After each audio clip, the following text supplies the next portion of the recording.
Hello and welcome to Moving Iron Podcast Tax News with Glen Birnbaum. Glenn, you brought up a good point today when we were talking about going over pre-show stuff here, and you were talking about meals and entertainment and how much that has changed with the new tax laws, and it doesn't seem like it's a big deal, but it is a big deal after we kind of sat down and you went over the points. So talk a little bit about what you were talking about there.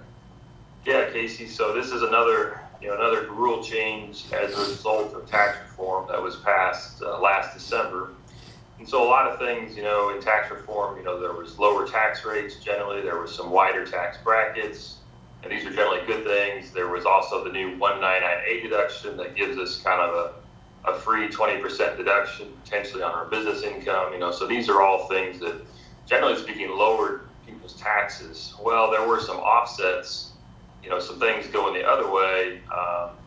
And one of these is meals and entertainment, and they've changed the rules for deducting meals and entertainment. So that's what we want to talk about today. So First of all, just the one thing that does not change is, if you're taking a customer to lunch, and you're talking business at that lunch. In 2017, that was 50% deductible, and in 2018, after tax reform, it's still 50% deductible. So that is one thing that's constant. So that's a good thing. So what has changed? It's really more on the entertainment side. So we're talking meals and entertainment. It's more on the entertainment side. So entertainment used to be 50% deductible, the same as meals. So if you buy baseball ticket, whatever, a show, something like that, right? You're taking a customer. That ticket price was 50% deductible in 2017. Now in 2018, under the new rules, it's 0% deductible. So it's not a write-off whatsoever. So you've got to then, even your accounting records, you've got to be able to break that out, right? Because generally speaking, most businesses would combine meals and entertainment together. Because they're both 50% deductible. Now you really need to separately break off your entertainment. So anyway, entertainment, 0% deductible. Tickets, any of that kind of stuff, going to be 0%. Okay. So you can't, you can still take customers to these events, but you're just not going to be able to write them off. Okay. So one of the questions that actually just got clarified last week by the IRS, they issued a notice to kind of clarify this, was people were wondering, okay, so I understand that the ticket price, the value of that ticket is 0% deductible under these new rules. What about if I have a meal, there's some sort of cost of the food at this, ball game, let's say. Is that going to be 50% deductible like it was in the past, or is it now 0% deductible because it's entertainment? And what they came out and said was, well, if it's separately billed or separately invoiced, if the cost of that meal is separately invoiced, you can still deduct 50% of it, even though it's at this entertainment event. If it's not, if that cost of the meal is just kind of buried in the overall price, then it is going to be 0% deductible. So again, that just came out a week ago in an IRS notice. So that was at least somewhat favorable that, hey, at least if we can break it out, we can still deduct the meal 50%. Okay. So a question I have for you then is, so we're coming up on the holiday season here, and we're always giving away gifts and stuff like that. So if I'm a company, if I decide to give someone a gift card to a local restaurant, right, or a gift card to whatever, some sporting event or something like that, can you deduct the restaurant gift card and not the sports ticket thing? Or how's that work? Well, you're asking some good questions. This gets pretty tricky, but the best way to potentially argue it is like that it's really some sort of discount, right, that you're giving the customer off your sales price, right? Okay, right. But it's kind of a muddy waters there on how that works. But yeah, you definitely should check, with your tax person to get a specific situation. But if you can somehow argue that this really isn't entertainment, right, that it's just a discount that I'm giving, then that becomes deductible, right? If I'm going to sell you something for $100, right, you pay me $100, I have to pay tax on that $100. But if I only sell it to you for $95, right, I only pay tax on $95. So that $5 difference, is that a discount, or is it an extra, entertainment kind of promotion expense, right?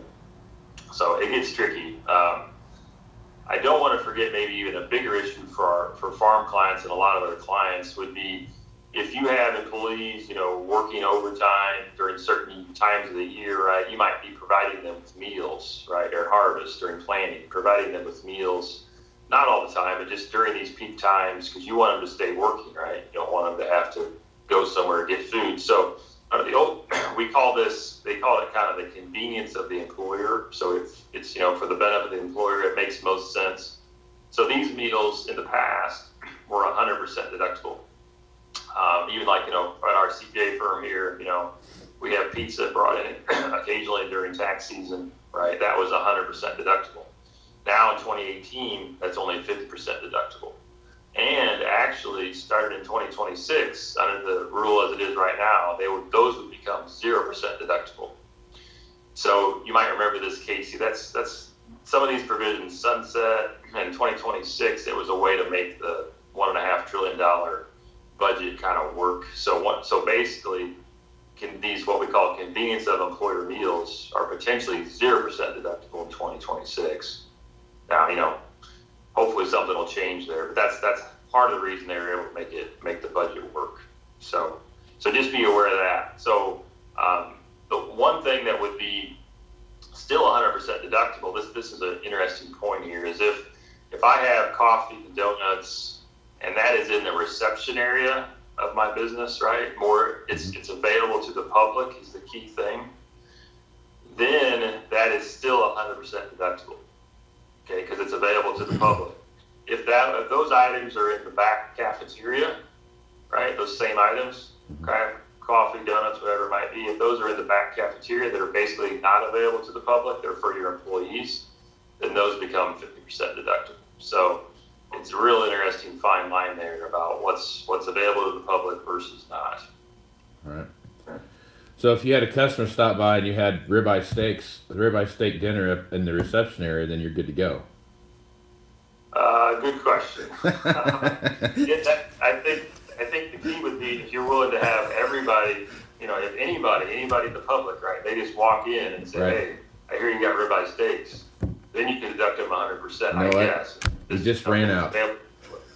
But so if you're willing to take that risk, if it's really just for your customers or your employees, then it's going to be 50%. So, yeah.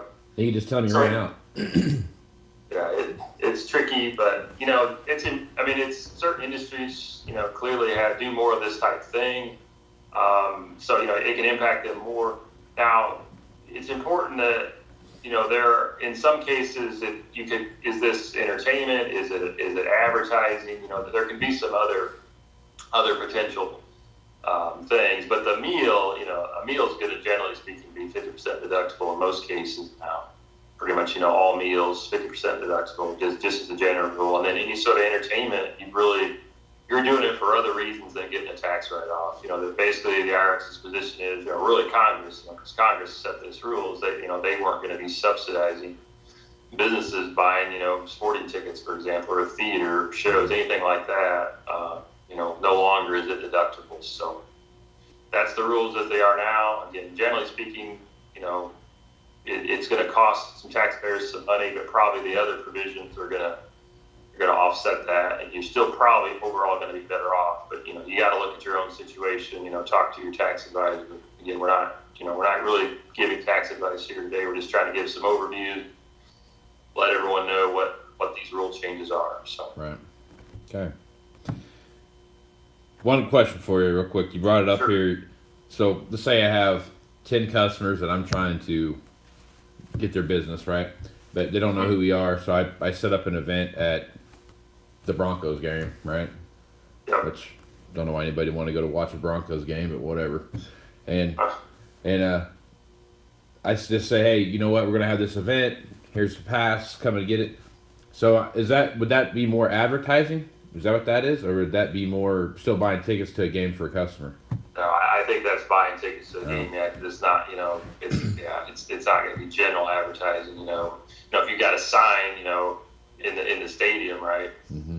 Then that's clearly advertising. But yeah, it's that the vast majority of that cost is not going to be deductible. it would only be the meal that you could potentially deduct 50%. So all these sports teams are presumably going to obviously start breaking out the cost of the meal if they weren't already, because that's one of the requirements that you have to do. But it's probably going to be pretty small potatoes, in the context of the overall ticket price. Yeah. So make you wonder how many box seats and skybox tickets and those kind of things those companies will still maintain in the future. They could definitely change things. Yeah. These rules were passed in December of 2017, so people have probably already locked up, their tickets for the following year, the next few years. But when those roll off, potentially it will cause some changes. Mm-hmm. So I assume these sports teams are looking, lobby, whatever they can do to figure out some angles, because there could be a drop off. Probably have an angle where if you advertise inside the stadium, you get a box seats or a skybox or something like that. Which then that'd be deductible then because it's advertising. See, that's the way around it. We already found a loophole. Glenn. Look at this. Yeah, you're just coming up with all kinds of stuff. So yeah, keep it up. So. All right, Glenn. Hey, if guys want to talk about more of this topic here or have some tax questions they want to bounce off of you, what would be the best way to get a hold of you? Yeah, it's best to call us here at Heinold Banwards. Phone number is 309-694-4251.